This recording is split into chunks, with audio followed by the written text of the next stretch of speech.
ನಮಸ್ಕಾರ ಕೇಳುಗರೆ. ಮಾನ್ಯ ಡಿವಿಜಿಯವರ ಮಂಕುತಿಮ್ಮನ ಕಗ್ಗದಿಂದ ಆಯ್ದ ದಿನಕ್ಕೊಂದು ಕಗ್ಗದ ಸರಳ ತಾತ್ಪರ್ಯವೇ ಜ್ಞಾನವೇ ಬೆಳಕು ಸರಣಿ ಕಾರ್ಯಕ್ರಮಕ್ಕೆ ತಮಗೆಲ್ಲರಿಗೂ ಆತ್ಮೀಯ ಸ್ವಾಗತ. ಇಂದಿನ ಸರಣಿ ಸಂಚಿಕೆ 138. ನಾನು ನಿಮ್ಮೊಂದಿಗೆ ಕರುಣಾಕರ ಬಳಕೂರು. ಕಗ್ಗ ಗಾಯನದಲ್ಲಿ ವಿದ್ವಾನ್ ಸುರೇಶ್ ರಾವ್ ಅತ್ತೂರು. ಬನ್ನಿ ಇಂದಿನ ಕಗ್ಗ ಮಾಲಿಕೆಯಲ್ಲಿ ಮಾನ್ಯ ಡಿವಿಜಿಯವರ ಕಗ್ಗವನ್ನು ಕೇಳಿ ಬರೋಣ. ಪರುಷ ಸ್ವತಂತ್ರತೆಯ ಪರಮ ಸಿದ್ಧಿ ಅದೇನು, ಧರಣಿಗೆ ಅನುದಿನದ ರಕ್ತ ಅಭಿಷೇಚನೆಯೇ, ಕರವಾಲವನು ಪುಷ್ಪ ಸರವೆಂದು ಸೆಳೆದಾಡೆ, ಪರಿಮಳವ ಸೂಸುವುದೇ ಮಂಕುತಿಮ್ಮ. ಪುರುಷ ಸ್ವತಂತ್ರತೆಯ ಪರಮ ಸಿದ್ಧಿಯದೇನು, ಧರಣಿಗನುದಿನದ ರಕ್ತಾಭಿಷೇಚನೆಯೇ,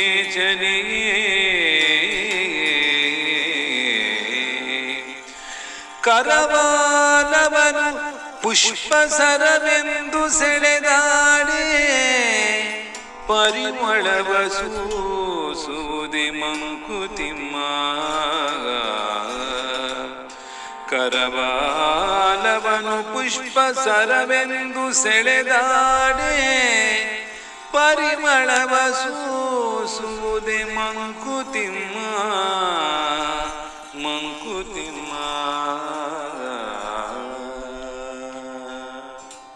ಬಂಧುಗಳೇ, ಈ ಭೂಮಿಯ ಮೇಲೆ ಅದೆಷ್ಟು ಯುದ್ಧಗಳು ನಡೆದು ಹೋಗಿದ್ದಾವೆ.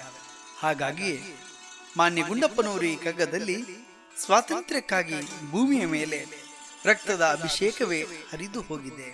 ಈ ನಿಟ್ಟಿನಲ್ಲಿ ಓರೆಯಿಂದ ಖಡ್ಗವನ್ನು ಹೂವಿನ ಮಾಲೆ ಎಂದು ಎಳೆದರೆ ಅದರಿಂದ ಸುಗಂಧ ಬರಬಲ್ಲದೆ ಎಂದು ಕೇಳುತ್ತಾರೆ.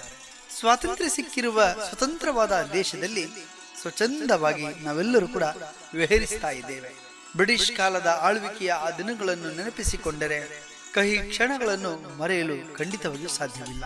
ಸ್ವಾತಂತ್ರ್ಯಕ್ಕಾಗಿ ಅದೆಷ್ಟೋ ಜೀವಗಳು ಹೋರಾಟದ ಮೂಲಕ ಪ್ರಾಣವನ್ನು ತ್ಯಾಗ ಮಾಡಿರುವ ನೂರಾರು ಕಥನಗಳಿವೆ. ಸ್ವಾತಂತ್ರ್ಯ ಸಿಕ್ಕಿದೆ ಎಂಬ ಅಭಿಮಾನದಲ್ಲಿ ಜಯಘೋಷವನ್ನು ಹಾಕಿ ಹಾಡಿ ಕುಣಿದು ಕುಪ್ಪಳಿಸಿದ್ದೇವೆ. ಆದರೆ ಇಲ್ಲಿ ಸಿಕ್ಕಿರುವ ಸ್ವತಂತ್ರವು ಬಂದುದರ ಪರಿಣಾಮವೇನಾಗಿದೆ? ಆ ಬಳಿಕ ನಾವುಗಳೆಲ್ಲ ಸಾಧಿಸಿದಾದರೂ ಏನು? ಇದರಿಂದ ಆಗಿರುವ ಪರಿಣಾಮವನ್ನು ಗಮನಿಸಿದರೆ ಎಲ್ಲೆಂದರಲ್ಲಿ ಯುದ್ಧ, ಸಾವು, ನೋವುಗಳ ಕಣ್ಣೀರಿನ ಕತೆ, ಕಲಹ, ಹೊಡೆದಾಟ, ಬಡಿದಾಟ, ಹೋರಾಟ. ಈ ಭೂಮಿಗಾಗಿ ದಿನನಿತ್ಯವೂ ರಕ್ತದೋಕುಳಿಯ ಸ್ನಾನ. ಬೀಸುವ ಕತ್ತಿಯನ್ನು ಹೂವಿನ ಮಾಲೆ ಎಂದು ಎಳೆದಾಡಿದರೆ ಅದರಿಂದ ಎದುರಾಗುವ ಪರಿಣಾಮ ಸಾವು. ರಕ್ತದ ಪ್ರವಾಹವೇ ಹರಿದು ಹೋಗುತ್ತಿದೆ. ಆದರೆ ಇಲ್ಲಿ ಹೂವಿನ ಸುಗಂಧ ಹರಡಲು ಖಂಡಿತವಾಗಿಯೂ ಸಾಧ್ಯವಿಲ್ಲ. ಇಂದಿನ ಪ್ರಪಂಚದಲ್ಲಿ ಎಲ್ಲೆಡೆಯೂ ಆಗುತ್ತಿರುವ ತಲ್ಲಣವನ್ನು ಅಂದೇ ಮಾನ್ಯ ಗುಂಡಪ್ಪನವರು ತಮ್ಮ ಕಗ್ಗದಲ್ಲಿ ಉಲ್ಲೇಖ ಮಾಡಿರುವುದನ್ನು ನಾವಿಲ್ಲಿ ಸೂಕ್ಷ್ಮವಾಗಿ ಗಮನಿಸಬೇಕಾಗ್ತದೆ.